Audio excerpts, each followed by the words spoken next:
से हमला किया गया। इमारत को दरअसल निशाना बनाया गया। कीव से 150 किलोमीटर की दूरी पर है शेरहीव। इमारत के 2 फ्लोर्स में ऐसे में हमले के बाद आग लग गई। देखिए लगातार कीव के अलावा जो बड़े शहर है उन्हें भी टारगेट कर रहा है ईमानी। रशिया और शेरहीव में यह हमला रिहायशी इलाके में किया गया। बिल्कुल, और देखिए लगातार रूस की ओर से ये कहा जा रहा था सलोनी, हम देख रहे हैं और लगातार वो किस तरीके से वादा खिलाफी करता नजर आ रहा है। आज ये 5वां दिन है। रिहायशी इलाके निशाने पर नहीं है, रिहायशी इलाकों को निशाना नहीं बनाया जाएगा। लेकिन ना केवल रिहायशी इलाके बल्कि आप ये देखिए कि स्कूल्स को भी निशाना बनाया जा रहा है। छोटे छोटे बच्चे जो हैं उन्हें भी नहीं छोड़ा जा रहा है। जिस तरह की तस्वीरें सामने निकल कर आ रही है उसके बाद वो बहुत ही आप ये लगाइए कि मतलब किस तरह की स्थिति इस वक्त वहां पर होगी। बहुत ही इमोशनल तस्वीरें सामने आ रही है। एक और बड़ी खबर इस वक्त चिरकासी में रूस ने हमला किया है। सड़क पर दरअसल रॉकेट गिरता नजर आ रहा है। देखिए हर तरफ हमले का ही मंजर है, तबाही की ही तस्वीरें हैं और चिरकासी से ताजा तस्वीरें निकलकर सामने आई हैं जहां रशिया ने देखिए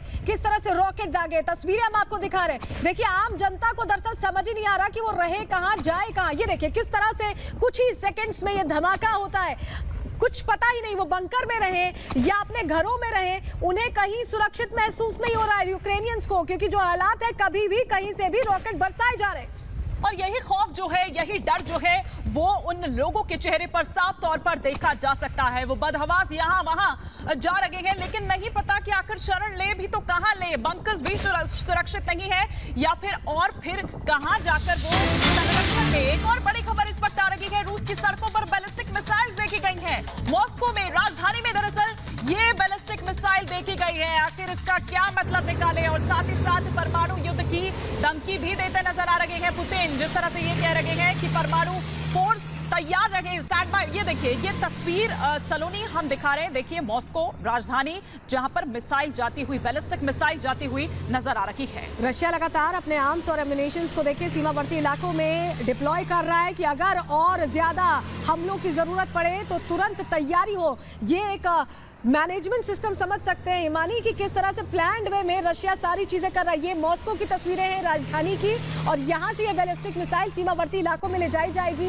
इससे पहले बता रही थी मेरी सहयोगी किस तरह से परमाणु टीम जो है उसे अलर्ट पर रहने को कहा गया है। पुतिन ने न्यूक्लियर फोर्स को हाई अलर्ट पर रखा हुआ है। यानी पुतिन एक तरह से दबाव की राजनीति भी कर रहे हैं, रणनीति बना रहे हैं ईमानी। दबाव के जरिए, दहशत के जरिए, डर के जरिए यूक्रेन पर एक कहीं ना कहीं अपर हैंड चाहते हैं।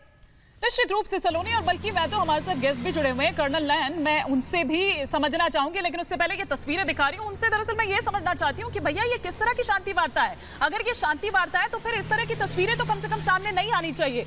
तो ये अहम तस्वीरें जो इस वक्त हम दिखा रहे हैं, लेकिन आइए हम आपको दिखाते हैं कि परमाणु युद्ध का खतरा अब जब पूरी दुनिया पर मंडरा रहा है तो फिर इसको कैसे देखें। क्योंकि देखिए दूसरे विश्व युद्ध में जापान पर परमाणु हमला हुआ था, तो अगर आपको उसकी कीमत समझनी है, उसकी गंभीरता को समझना है तो शायद जापान से अच्छा और कोई नहीं बता सकता है। 6 अगस्त 1945 जब हिरोशिमा पर गिरा था परमाणु बम और क्या स्थिति उस वक्त वहां पर हो गई थी। पल भर में 80,000 लोगों की जलकर मौत हो गई थी। यह स्थिति उस वक्त हो गई थी कि 1 मिनट में शहर का 80% हिस्सा जो है वो जल चुका था। तो कितना खतरनाक ये है जो धमकी पुतिन दे रहे हैं, इसका अंदाजा आप लगा सकते हैं। धमाके के बाद हिरोशिमा में काली बारिश हुई थी। जी हां, इतना जबरदस्त उसका असर था। 9 अगस्त 1945 नागासाकी पर परमाणु हमला किया गया था और यहां पर भी वही स्थिति हमें देखने को मिली थी। करीब 40,000 लोगों की पल भर में मौत हो गई थी। तो हिरोशिमा और नागासाकी किस तरह से प्रभावित हुए थे जब ये परमाणु हमला उन पर हुआ था। नागासाकी में भी काली बारिश हुई थी और इस दौरान कई लोगों की मौत हुई थी। तो क्या हम उसी ओर आगे बढ़ रहे हैं? गामा किरणों की वजह से ये आखिर ऐसा क्यों हुआ? गामा किरण जो है उनकी वजह से आज भी कई लोग वहां पर अपंग हैं। तो ये तस्वीर सामने निकल कर आई थी। अगर आपको क्या है, युद्ध क्या है, उसको समझना है तो ये जानना जरूरी है। और इस बीच बड़ी खबर मिल रही है, कीव में जबरदस्त जंग हो रही है। यूक्रेन और रूस में भीषण जंग जारी है। कीव पर फिर हवाई हमले का अलर्ट। देखिए एयर साइरन यहाँ पर फिर से बजाए गए हैं क्योंकि कभी भी रशिया एयर स्ट्राइक कर सकता है।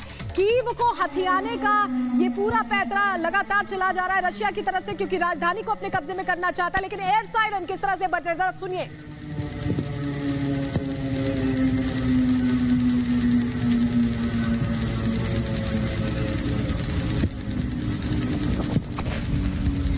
आपने सुना किस तरह से एयर सायरन बज रहे हैं। एयर सायरन जब बजते हैं तो लोगों से दरअसल ये अपील की जाती है कि कभी भी एयर स्ट्राइक हो सकती है। आप अपने आप को सुरक्षित अपने घरों में रखें, बंकर्स बनाए गए हैं उसमें रखें।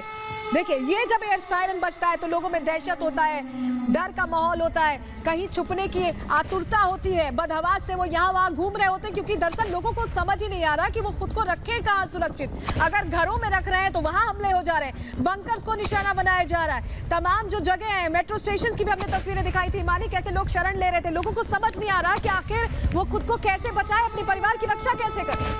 कहीं भी सुरक्षित नहीं है, कहीं भी सुरक्षित नहीं है। यही कारण है कि जैसे ही ये सायरन बजता है तो लोगों में एक दहशत, जो कि ये देखिए, ये 9 तस्वीरें इस वक्त हम आपको दिखा रहे हैं और सिलसिलेवार तरीके से आप समझ सकते हैं कि क्या स्थिति इस वक्त यूक्रेन में बनी हुई है। राजधानी कीव की बात करें तो यहाँ पर सन्नाटा पसरा हुआ है, दहशत में लोग हैं। चेलेस्की की बात करें तो वहां पर रॉकेट हमला हो रहा है, कीव धुआं धुआं है और साथ ही साथ अमेरिकी टोही विमान यहाँ पर तैनात